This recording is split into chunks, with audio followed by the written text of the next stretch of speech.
పొరపాటు జరిగితే చెంపలేసుకో. నీ ఇరిగేషన్ మంత్రి నీకు చెలవకుండా రాసిండా ఆ ఉత్తరం, 45 టీఎంసీలకు ఒప్పుకునే ఉత్తరం, దాని మీద మాట్లాడు. తప్పకుండా తోలు వలుస్తాం ప్రభుత్వాన్ని. నీ తోలు వలవడానికి నీ శరీరాన్ని ముట్టుకునే పరిస్థితి లేదు. ఇదంతా గలీజ్ శరీరం అనేది. దాన్ని ముట్టుకుంటే కంపు.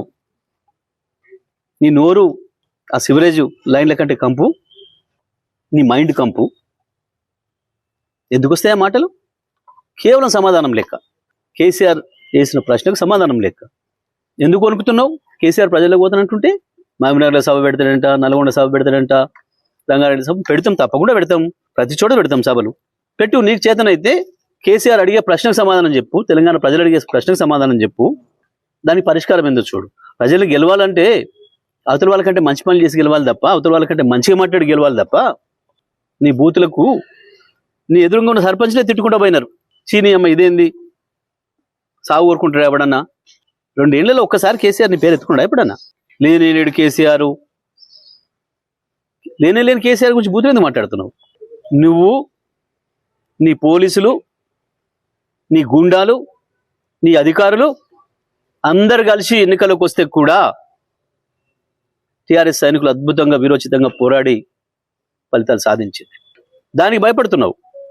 దీనికే ఇట్లా ఉంటే మా బట్టలు ఇప్పుతాడు, మా భాగవతం బయట పెడతాడు, రేపు మహబూబ్నగర్కి వచ్చి, రేపు నల్గొండకు వచ్చి, రంగారెడ్డికి వచ్చి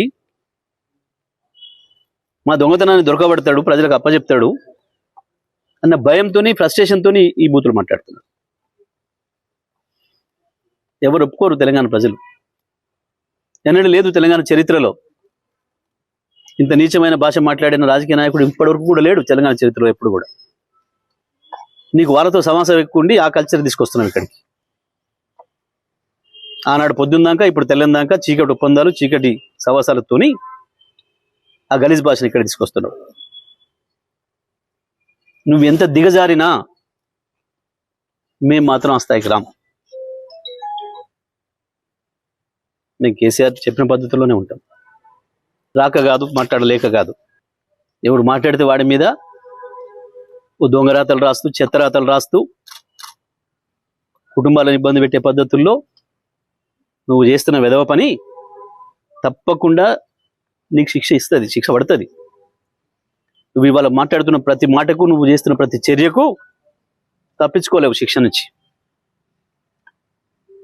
అది ప్రజల చేత పడుతుంది, చట్టం చేత పడుతుంది, శిక్ష వేయబడుతుంది. రేవంత్ స్పష్టంగా చెప్తాను, సూటిగా చెప్తున్నాం. నువ్వు కేసీఆర్ని ఏదైతే బండలు కట్టుకొని దీన్ని దురుకు దంట దురికి చావుని మాట్లాడుతున్నావో, తెలంగాణ ప్రజలు మళ్ళీ మళ్ళీ మళ్ళీ మళ్ళీ నువ్వు లేచి వచ్చే అవకాశమే లేకుండా బండరాలు కట్టి నిన్ను మూసిలో పడేస్తారు. నీ రాజకీయ ప్రస్థానానికి ముగింపు పలుకుతారు. నిన్ను ఫిజికల్గా చంపుతారని మేము అనడంలే, రాజకీయంగా నిన్ను బండలు కట్టి మూసిలో పడేస్తారు వచ్చే ఎన్నికల్లో. ఇటువంటి పిచ్చి మాటలు మానేయి, హౌలా మాటలు మానేయి, భాష మార్చుకో, ముఖ్యమంత్రి స్థాయిలో మాట్లాడడం నేర్చుకో. నువ్వు రెచ్చగొట్టాలని చూసినా, ఇంకోటి చేసినా మాకు ఆ ఓపిక ఉంది. ఎందుకంటే నీ భాషల్ని చూసి వచ్చిన వాళ్ళం, నీ భాషల కుట్రలను ఎదుర్కొని వచ్చిన వాళ్ళం. నువ్వు ఒక బచ్చగాడి వాళ్ళ ముందట, కేసీఆర్ ముందట నువ్వు వేసేవన్నీ కుప్పిగంతులు. హనుమంతుడి ముందర కుప్పిగంతులు లాగా వేస్తున్నావు. దానికైనా పద్ధతి నేర్చుకుంటే మంచిది రేవంత్ ఇప్పటికైనా.